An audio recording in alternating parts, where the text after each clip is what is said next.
Hey there, folks. Welcome back once again for Piece of PDX's second episode 2 luxury podcast. Today, we're going to be talking to you a bit about our projections for the market to come, as well as some perspectives on, kind of who's buying luxury right now and what we're going to be seeing hopefully in 2022. So before we get into all that, we figured we'd make ourselves a nice little relaxing beverage to enjoy as we talk to you, as you listen to us through the earwaves. So we're making the Rainy Portland today, which is a hot buttered rum.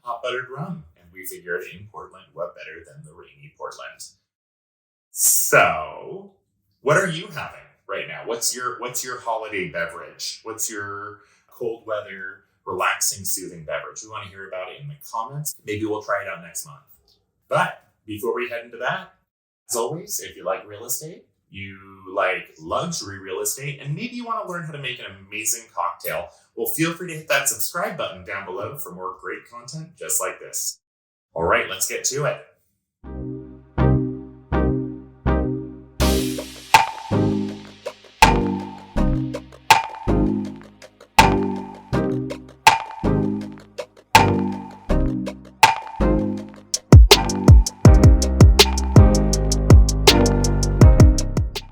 Cheers.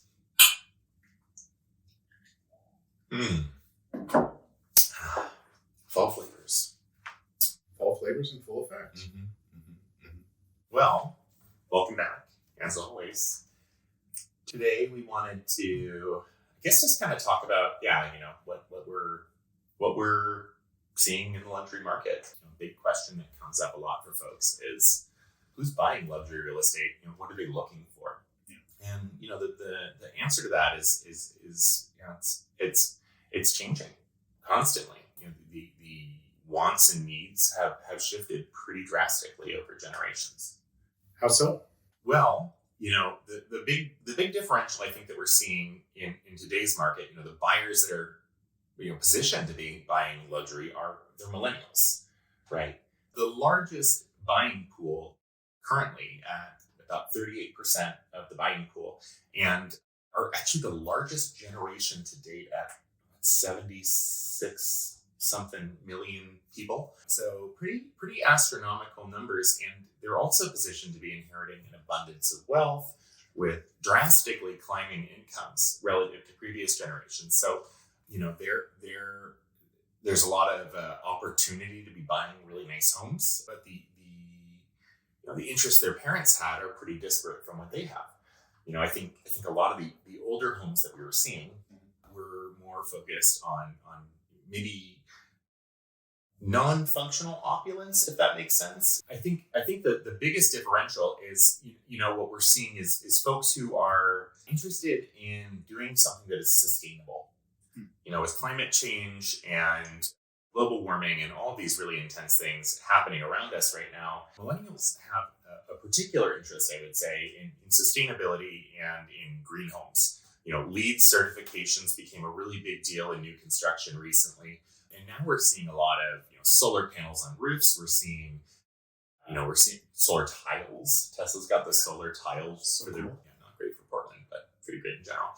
There's green roofs, which are really just wild looking, essentially a garden, but it's your roof. And then, there's folks who want to get their Tesla plug-in at their house. You gotta check that panel, make sure it's got enough room. But, these are all like kind of luxury, high premium items that wouldn't necessarily be available to the masses, but to folks who want to buy something nicer. Their interests and focus, especially for millennials, are going to be more driven towards that in particular. So are we seeing changes in the way that builders are planning and building new homes, or in how sellers are prepping their homes for sale to cater to that millennial audience? Yeah, I think we see it more so in like spec houses, where someone's having a house built more to their needs rather than the row house. If we're talking about luxury builders individually, Leeds, like I mentioned, is a really high high emphasis item. I think a lot of builders are talking more so about, touchless features, the whole like e-house, Google, turn on my lights. Like it's a big deal for folks. I think there's a lot of young people in tech who are very much interested in having a hands-off experience with light switches. At the luxury market level, you're not making a lot of adjustments to cater to a buyer pool, because the expectation is those folks probably have the money to personalize as they want. Sure. Yeah. Goes with low inventory. It's like, does this house check most of the boxes? Sure. Yeah. Well, if it does, then I guess I can comfortably move forward and do my thing. Right. Make the finishes I want to. But if it doesn't, if it does have it, then that's great. Yeah. Low inventory. If it doesn't have that already, it's not a huge deal to add it in, hopefully in most cases. But if it does have it, then you're good to go. But I think, especially right now, unless you're having a house built to spec, oftentimes people are willing to make accommodations as needed, especially if you're buying, something historic or just an old house, old beautiful house, or you tear it down and you build something else there. Another, I guess, component of millennials in the luxury market, the technology side of it is super important. But the other side that I think is often overlooked, when we looked at the baby boomer generation, often they were moving out of the city, or they were moving to be in the suburbs, or they were moving for a job. With COVID and with the need for being in office, like kind of non-existent at this point, I think a lot of folks are relocating to where they feel best, where they're getting their creature comforts, where they can find arts, where they can find good food, where they can find, great nature around them. # Portland is that place.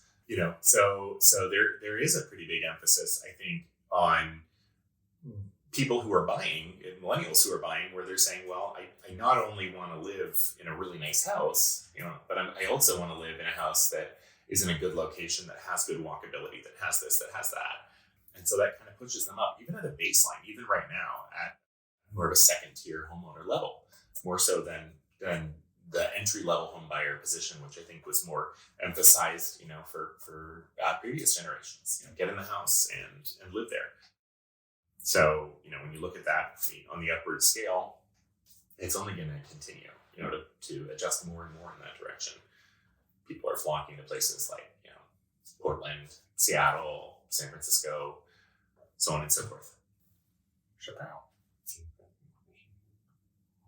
So I guess really just to summarize, Portland should expect to see, is already seeing a pretty massive influx of millennial buyers.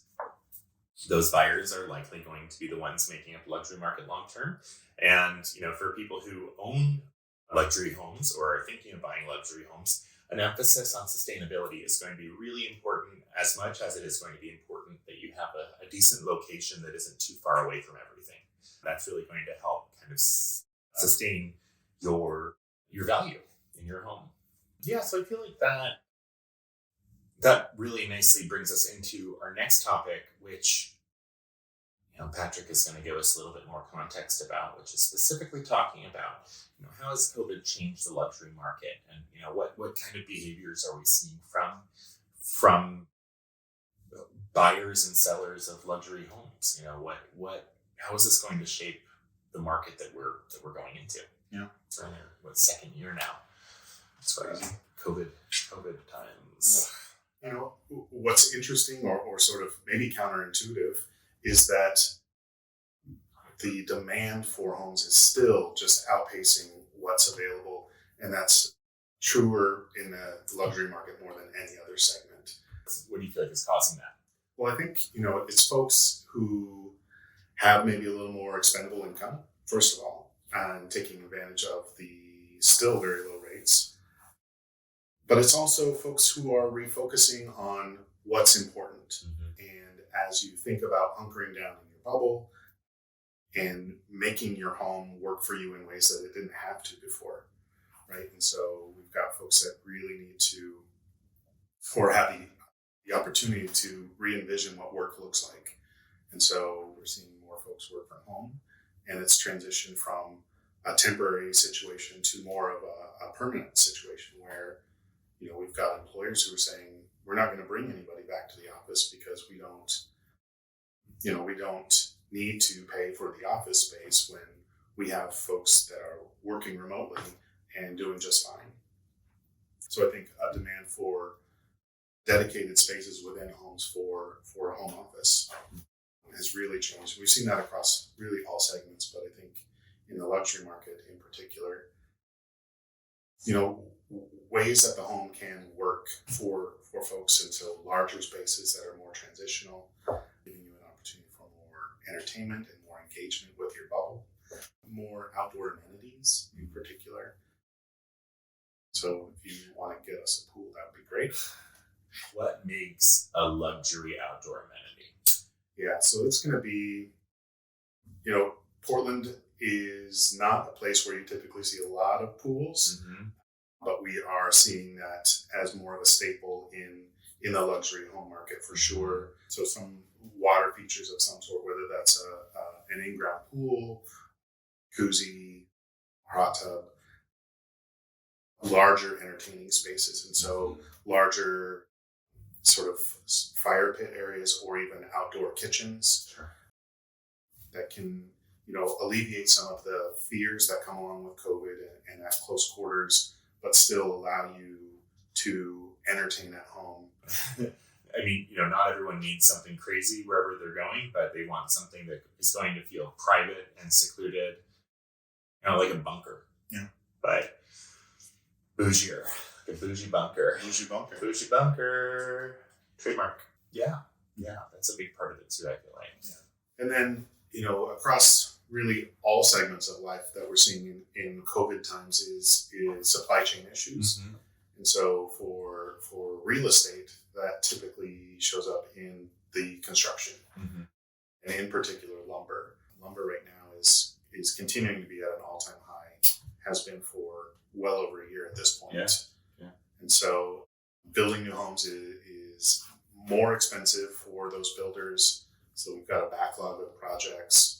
But in the luxury space, there's an opportunity, I think, where those builders can really be investigating and exploring alternative building building materials. Yeah. So things that are cheaper, more accessible, more renewable, but to find those new avenues for building that I think there's an opportunity to explore in the luxury market, and then we may see that start to make its way down through the other sectors, and also the ability to sort of live in a community where you get everything that you need, and not sort of the old thinking where I've got to live close to work. So we've got remote workers, and now the quality of life is a bigger component of the decision making process. Yeah. Sweet. Pretty cool stuff. Shaka. So should we take an intermission? Yeah. We'll go explore that outdoor kitchen. We're going to intermiss. We will intermiss you. All right. We're taking a little break here over at Star PDX, located in North Portland. It is an amazing outdoor, kind of like onsen spa. Yeah. So you go in, have a couple of gorgeous baths, which we'll show you in a second.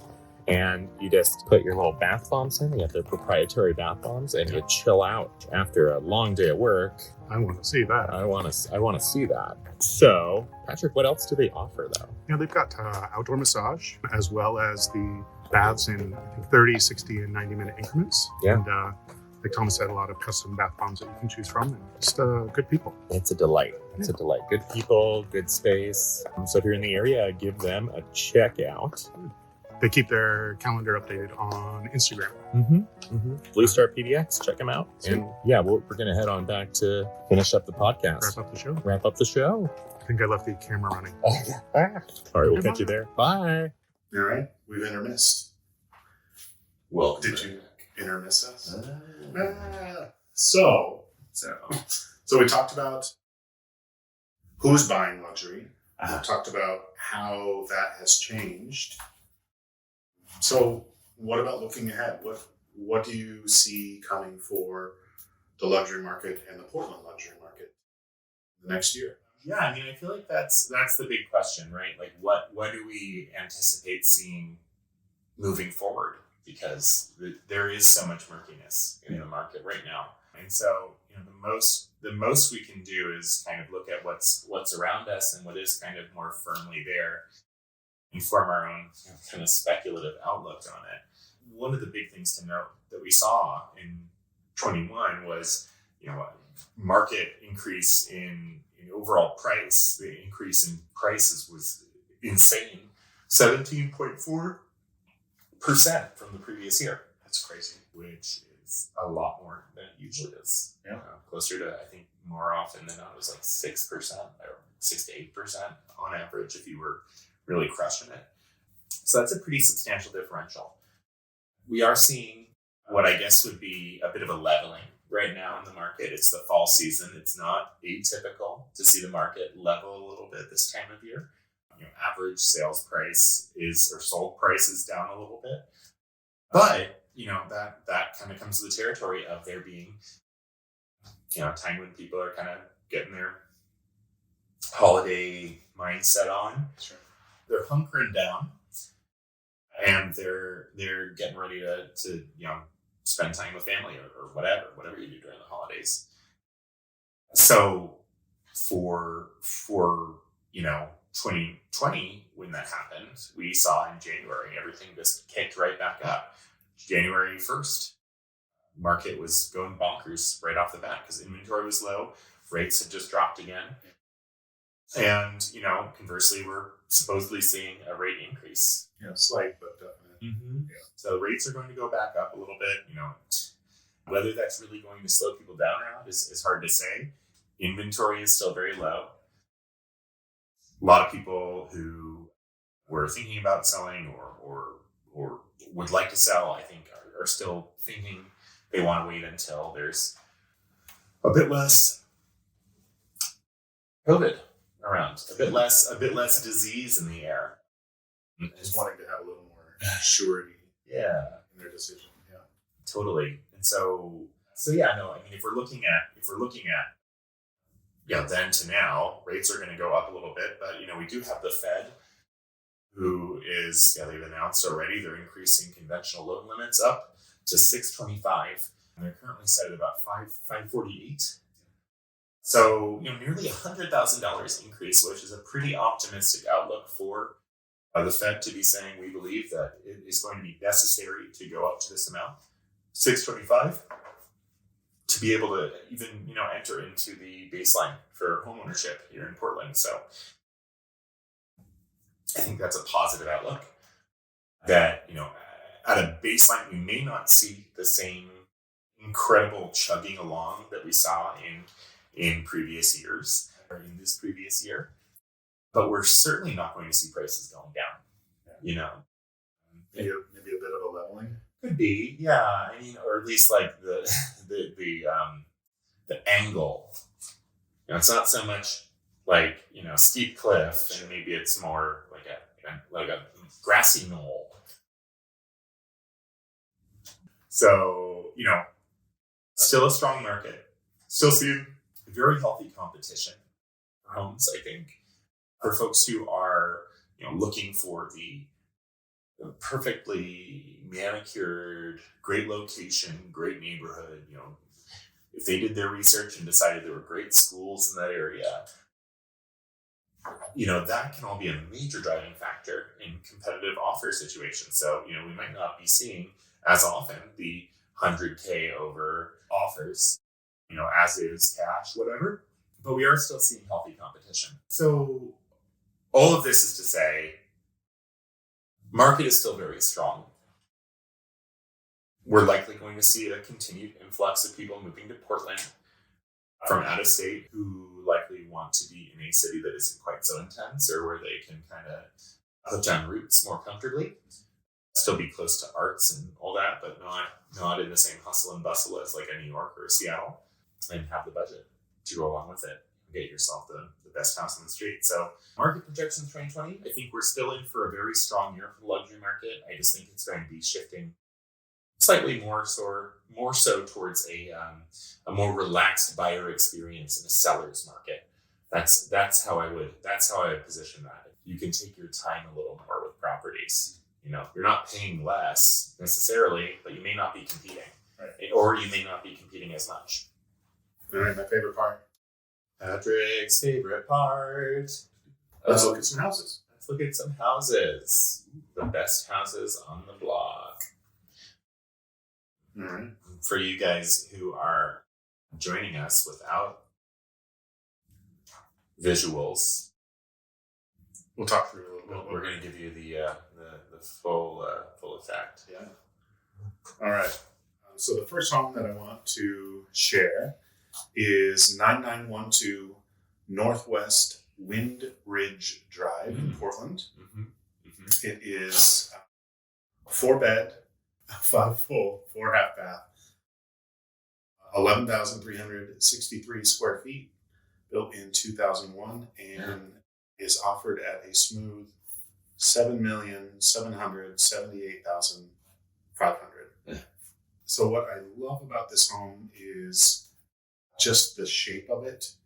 It's this sweeping curve that sort of evokes the wind. I think it evokes the wind, just like Pocahontas. Oh, nice. Yeah, classic. Yeah. She could jump off of an entire waterfall and not die. So, no, I mean, it's a really interesting contemporary. Custom. You don't see anything like this, and I think that's sort of what people gravitate towards. Is something that no one else can have. Yeah, it's one of a kind. It's also just a crazy amount of windows. Yeah, again, another really important feature of homes like this is just the sheer amount of view that you get from the far side. It looks out on just a massive lush. That is the forest.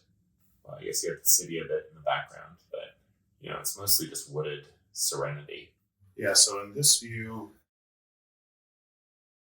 what I love about this is, of course, the bank of windows that are floor to ceiling, really, and take up the whole length of the home out towards the city. And it's got a nice, on the outside, it's got this beautiful sort of mix of stone and metal, and they've carried that through in the interior as well. Mm-hmm. They do also have a couple mannequins. Yeah, I noticed those mannequins. Inexplicably. I don't care for them, but, they don't have to come with the house, I'm sure. So it's also got this beautiful indoor lap pool. Yeah, pretty good. Not bad. It's I think this is a great example of a house that the owner just said, it's a lovely home, and I'm actually really into it, but the owner clearly didn't care what other people thought. Right. And I think that's, an important distinction there, right? You spend enough money and you're just like, well, it's mine and I don't care what I'm going to do with it, or you shouldn't care what I'm going to do with it. This is just for me. Right.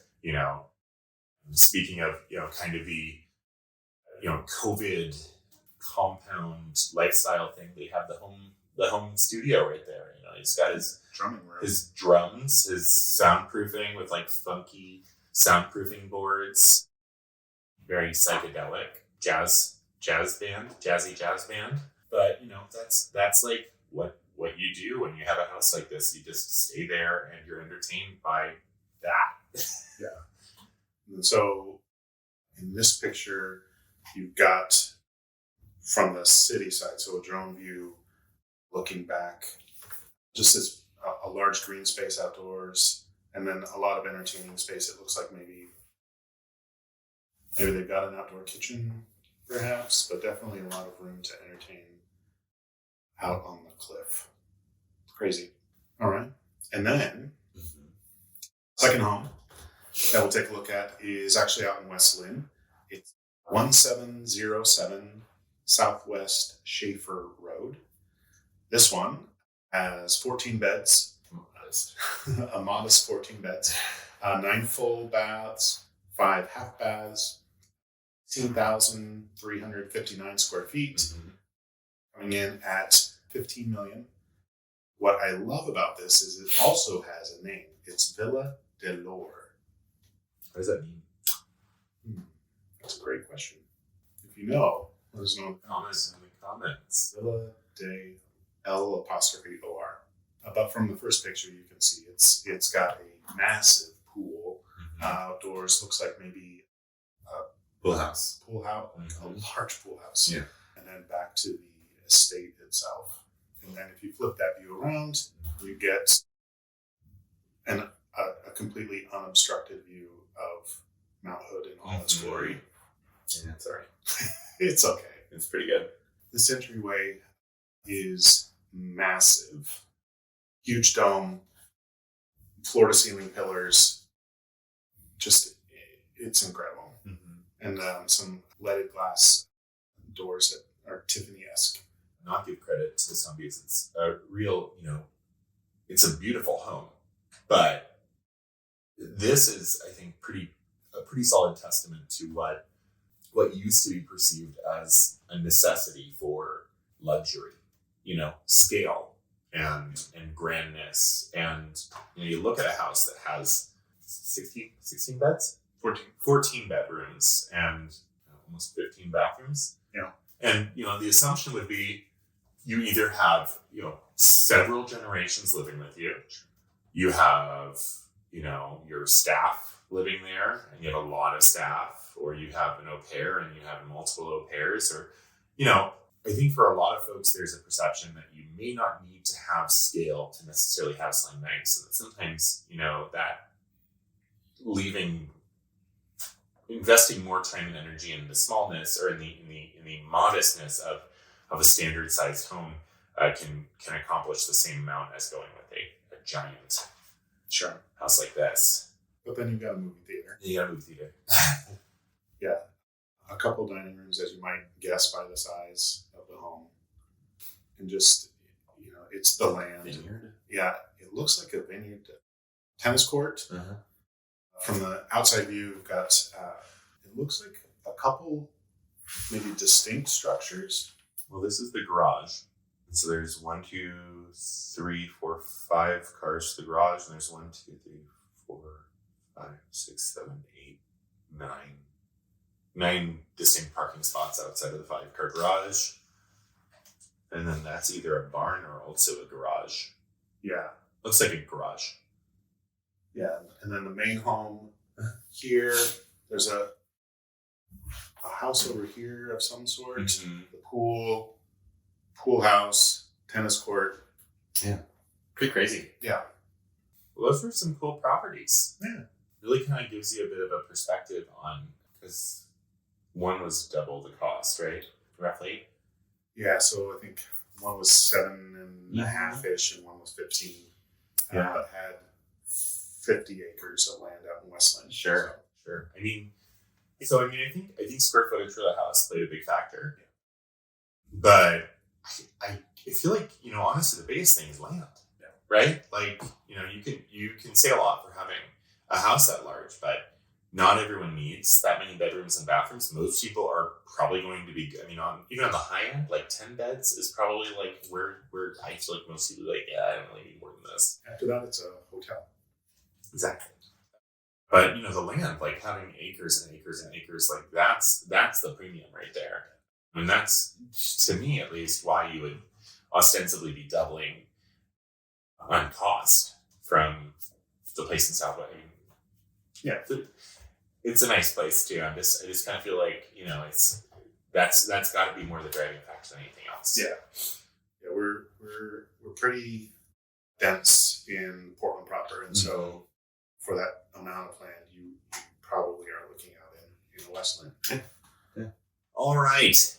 Well, Patrik, last thoughts. The market for luxury homes is strong. The quality of homes that we've got available here in the Portland metro area, fantastic. Mm-hmm. And just exciting to see what's coming ahead. Well, thank you again for joining us. We hope you had as much fun as we did. We want to hear from you. what type of home is your dream home? Leave a comment down below. We'd love to hear more about it. Feel free to check out the show notes down below for links to lots of helpful information, as well as our blog and more of our YouTube videos. And as always, if you like what you saw here, feel free to hit that subscribe button. Leave a comment, we'd love to hear from you. And thank you for joining us. Have a great rest of your day. Bye-bye.